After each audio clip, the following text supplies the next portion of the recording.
All right, guys, welcome back. I dressed up for you. These webisodes are supposed to be me and you in my shop, and this is pretty much how it is. I don't think I own a shirt that isn't covered in glue and stain and everything else. And I don't even know what this football jersey is, and I don't care. I bought it cheap and it's comfortable. We're not here to entertain, but I think you done figured that out, huh? All right, out on the forum, and there's a lot more people subscribed to this than are on the forum. And I hope even if you're not a member of the forum, that you're at least paying attention to it, because this is where questions after the shows and after the fact gets answered. Also on the forum, Jeff Fleischer has been kind enough to come over, and he's taken pictures of all this stuff, stills, and putting them up on the forum so that we make sure all the questions are answered as we go. Now, one of the questions had to do with the expansion and contraction of this big case. And I want to address that a little bit. What we've got, the grain in our shelves is running this way. And the grain in our sides, of course, but the way a panel expands is it expands across its width. It doesn't grow. It expands this way. The shelves are going to do the same thing. Now, the grain in this is running in the same direction. So it's not a big deal. Now, when we put this together for the final, we're going to glue back about 2 or 3 inches on the front of the shelf to the case. That locks the front and forces all the movement to go to the back, because we don't want this point changing. Okay, the other thing is that if you notice, when I told you and we drilled these holes for the screws to go through, the screw, this will allow that screw sitting in there to be able to move. So we have 2 things happening. One, we have our grain going all in the same direction, so it's going to move together. The second thing is, because it's on an angle, if it wants to move just a little bit adverse one to the other, the screw holes will allow that. But there's another thing we're going to do. When we put this together, except for the area in the front of the shelves that we're going to be gluing, we're going to seal the end of all the end grain in the shelves. And when we finish this, we finish everything. Now, I'm going to tell you up front, there's a lot of controversy out here whether that's necessary or not. In my world, it's not even a question. We finish everything. And I will tell you this. I have built cases and I've built projects that's got massive 1-board sides or big, huge 2-board sides, big, massive tabletops. I've never had an issue. I've never had a problem. But there's several things. One is, in this case, my poplar's good and dry. I skim planed it, let it set, acclimate. That makes, now to understand that, and I may have explained this, but I'm going to explain it again. When kiln drying wood is like baking bread, the best analogy I know, or baking a cake. No matter what you do, the outside is going to get more done than the inside. It's like frying chicken. You want the outside crispy and the inside done, but still moist. Well, kiln drying wood, you want it equal all the way through. But think about this a minute. And you heard me mention in a past episode, website, yeah, I got it, about covering your pieces, your panels, and putting them in a plastic bag. Well, if you go to the store and you buy a loaf of bread, it's in a plastic bag. And when you open it up, it's still moist. The moisture can't get out. If you take that same piece of bread and you lay it out on the counter and you just leave it lay there, that piece of bread will get hard and dry. And it will do that equally. The same thing if you bake a loaf of bread or a cake. And let's think about taking a knife and cutting the crust off of it, the same as skim planing. We remove the crust, and you take that hunk of bread and you leave it set out. That hunk of bread, in not too long a time, will equalize itself. It will become dry and crisp, dry and hard all the way throughout. The same thing applies to wood. The term we use for that is acclimating.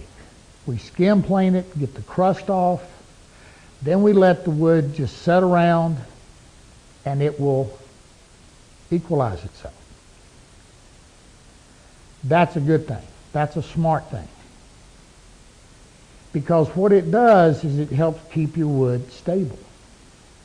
And it reduces expansion and contraction.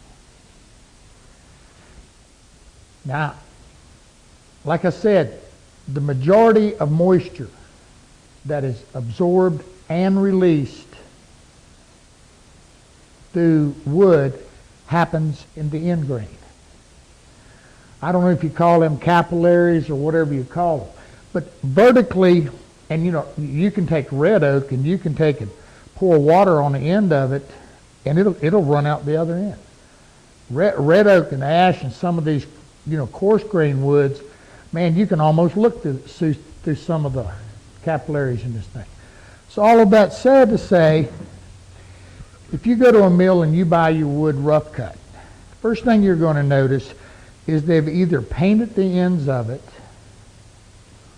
or you will notice little teeny cracks in here.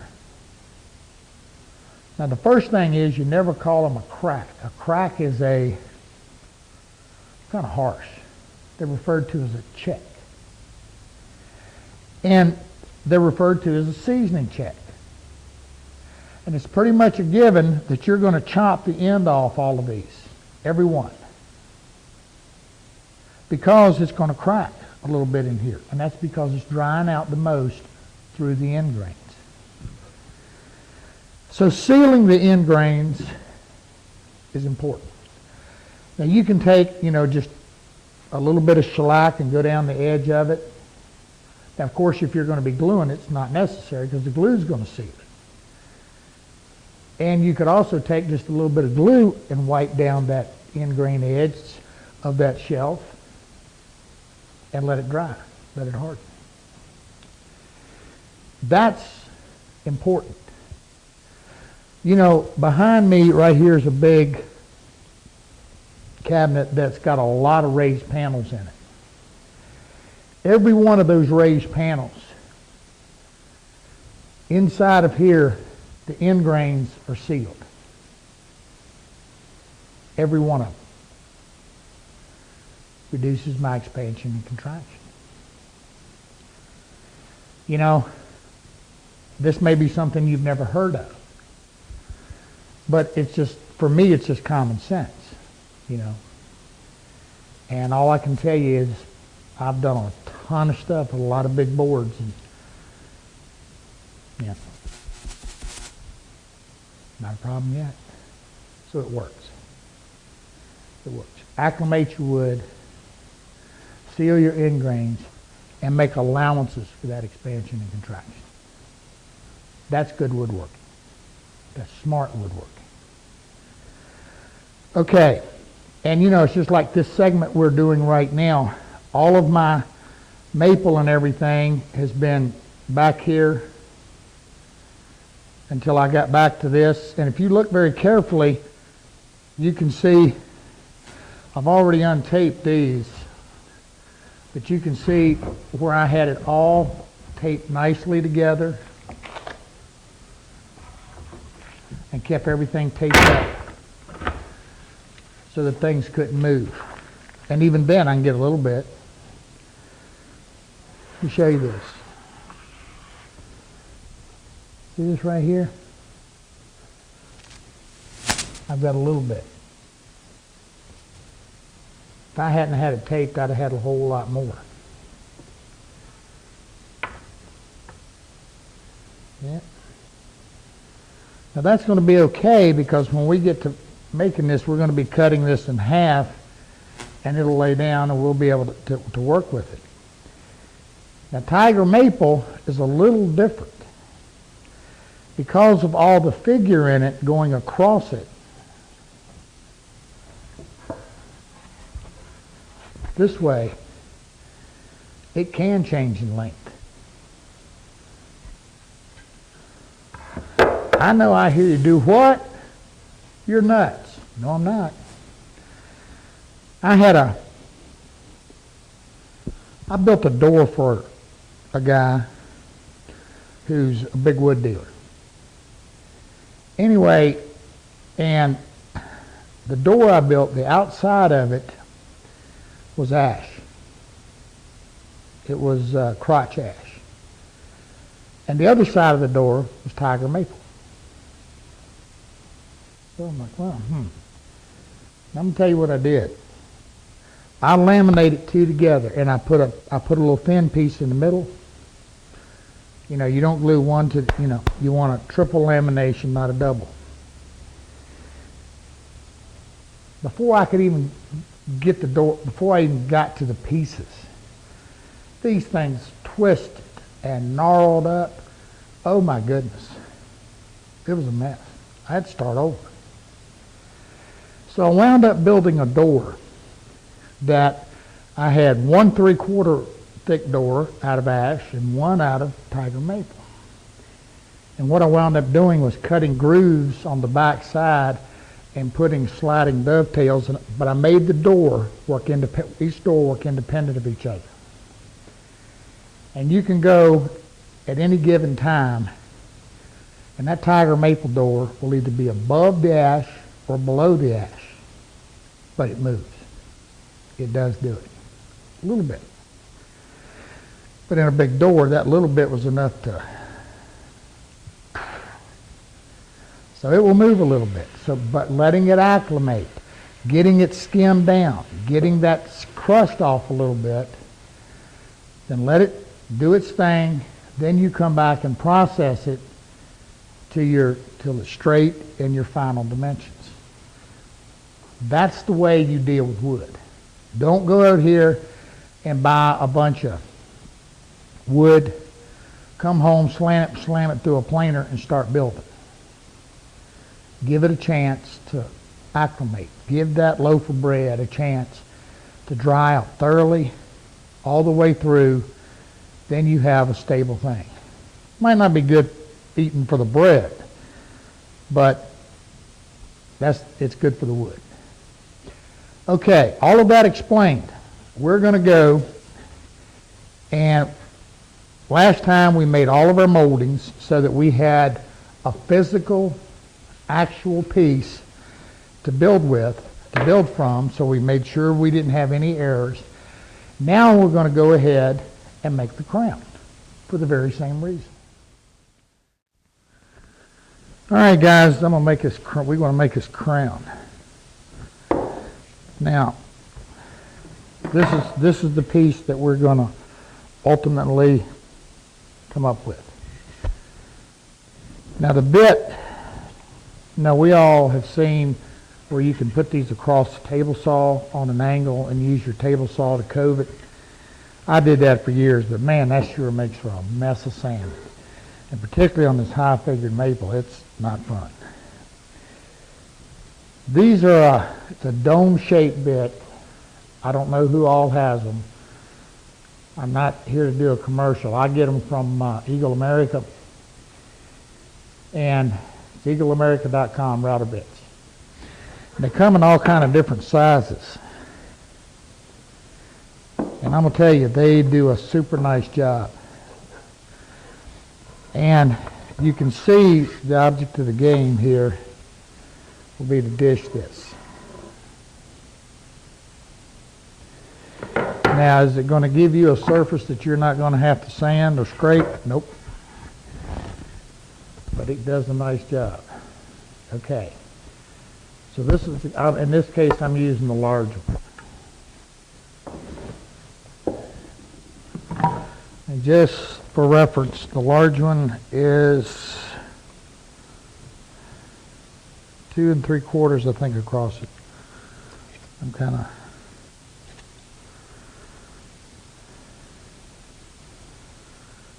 somewhere around there.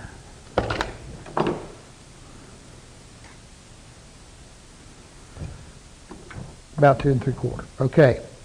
And the other thing, the other day I was showing you, and I had my hand in front of the camera. The goop on these things builds up in your cut edge, right here. And it gets up on the top, and that's what dulls them. All right, Crystal, hold your ears. She can't stand to hear this file. Just rest. And all I do is I take one of these little diamond hones, and this is a coarse one, because this carbite's tough. And I simply clean it, again, a little goof off, and make sure, and that's nice and sharp. Now, the way you tell if a router bit's sharp enough to cut, just so you know, is when you can take it and you can make shavings on your fingernail. That's getting that stain off. I'm going to come right back and show you something else. We're making bracket feet, and we'll be getting to these in some other project. This bit can also be used to scoop your material out for your bracket feet. Does a neat job. Okay. So I'm going to get this loaded up and set up, and we'll get to making those. I want to mention something. Y'all notice this bearing on here? I put that on there. That doesn't have anything to do with this particular operation. I don't know why I put it on there. I don't recall. But it was something.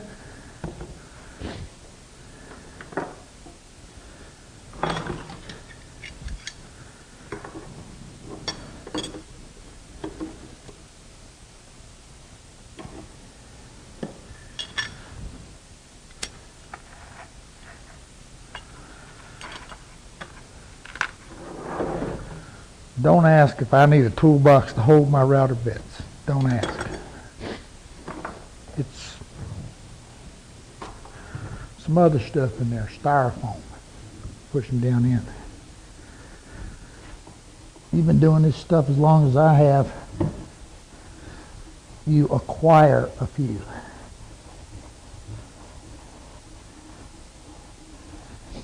Now, one of the things, don't try to take a big path out of this, or a heavy cut. Not a good idea. All right, I've got my fence set. What I did, now this is going to be my crown, and this crown is going to be 3 inches, I believe, across it.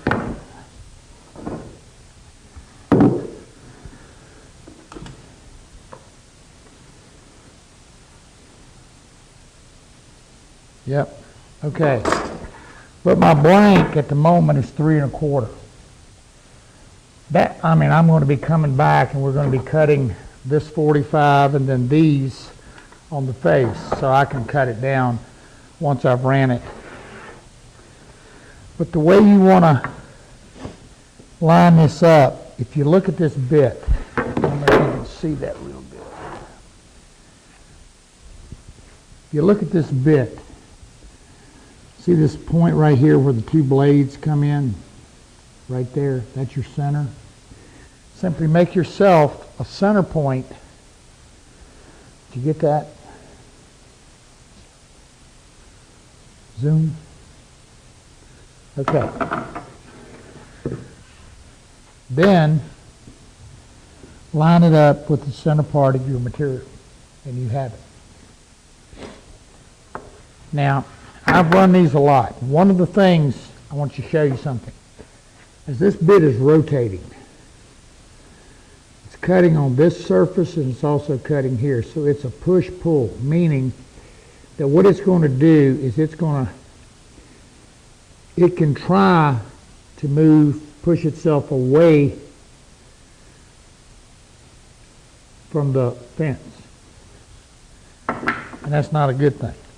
But as long as you can put a feather board in there, and I may just do that. Yeah, I'll do that. Just to be safe.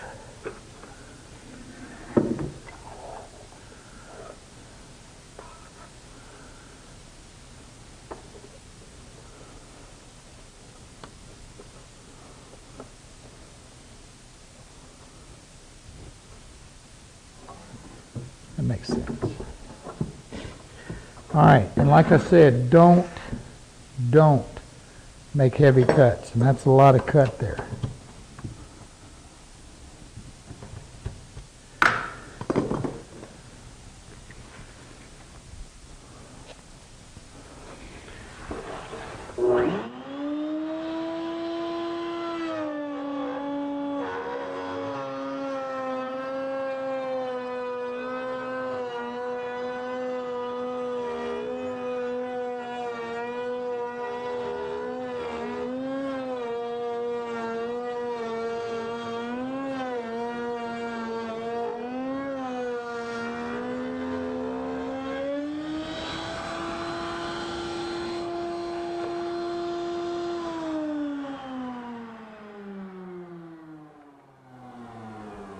I think I'm going to get a push pad on this thing. One of the things I forgot to tell you on this bit also, it can try to pull it. Try to pull it out of your hand, pulling that way, so hold on. Because it's a climb cut or a tracking cut, any way you do it, but it sure does a nice job. Just be careful with it. And I'm going to tighten this feather board up just a little bit more, and that helps.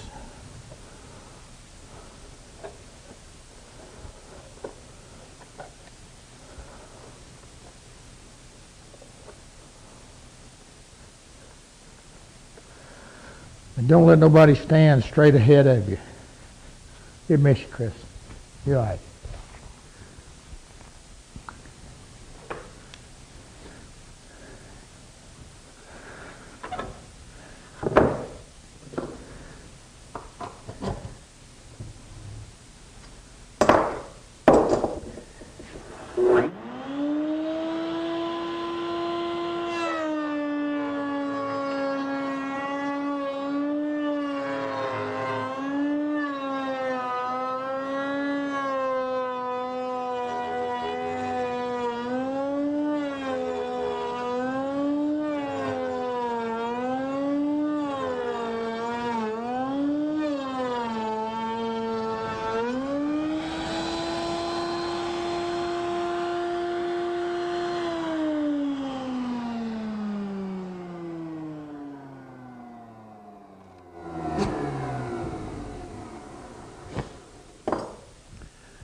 Now you just seen me hone that bit up nice and sharp, but you see I'm still getting the burn.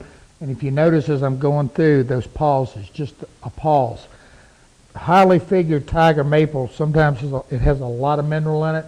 Cherry, all of them. That will happen. When we get done running it, what we will do is make just a little teeny cut, raise the bit just a little bit, and make one nice smooth pass down through and clean it out.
All right, you noticed I flipped it around. That makes sure that I'm dead center. Now I'm going to do that little sanding pass.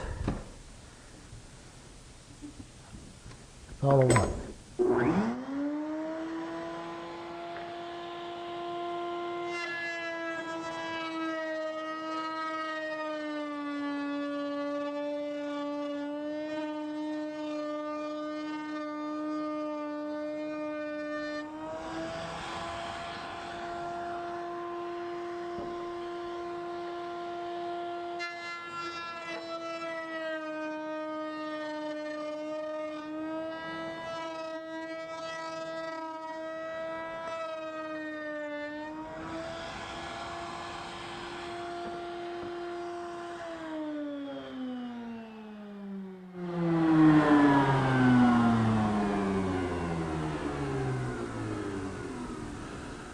All right, I still got a little teeny bit of burn. I've also got some mineral built up on the edges here. Probably should have cleaned that bed a little bit before I made that last pass, but it's going to be all right. Now we're going to go to the table saw and make a crown.